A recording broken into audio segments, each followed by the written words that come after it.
Hi,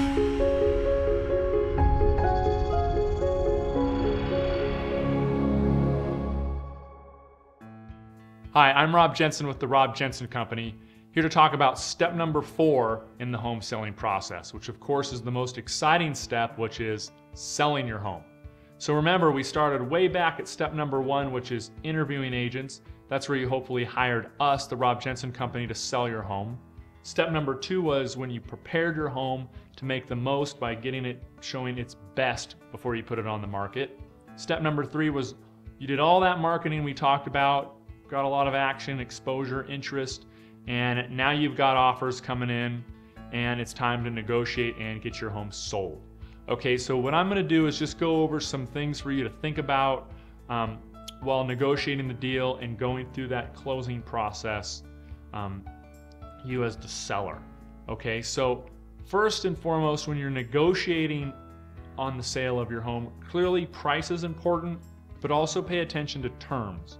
And one of the most important things I bring up to sellers that they're necessarily not aware of is your normal contract tells the seller to be out by the close of escrow, which means if you're supposed to close on the 30th, you need to be out so the buyer can move in and have their keys on the 30th.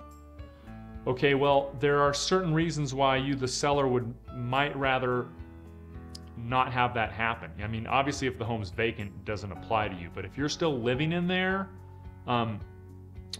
just know that like if your buyer's getting a loan, that deal most likely is contingent upon their financing, which means if the deal doesn't go through and you've moved out and bought another home or leased a property, that buyer, if their financing falls out, they're going to get their earnest money back, and now you're going to be on the hook for 2 properties. Okay, so sometimes it can be nice, and our sellers find it more convenient to negotiate some sort of short-term lease back, whether it be free or they pay for it.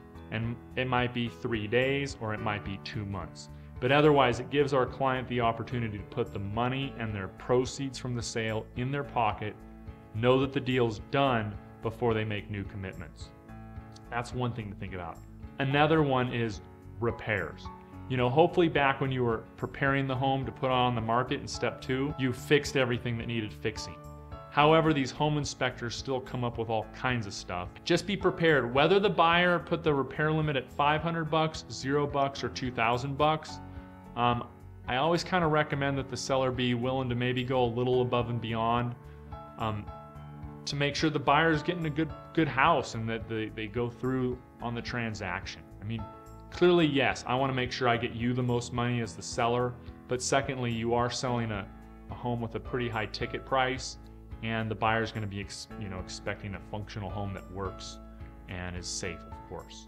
So those are the main things: your close of escrow date, your move out date, your home repairs, and then you might negotiate some furniture during the closing process. But more than anything, and once again, when that first offer comes in, or maybe it's your second offer, just try and not get too emotional. Know that the buyer's first offer probably isn't their best offer. Maybe it is, but it usually isn't. And a lot of times they're just fishing to see what they can get.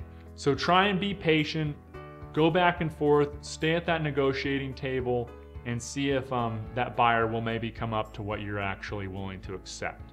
If there's anything else you have questions for, of course, we look forward to the opportunity to meet with you, interview for the job of selling your home if you're looking to sell.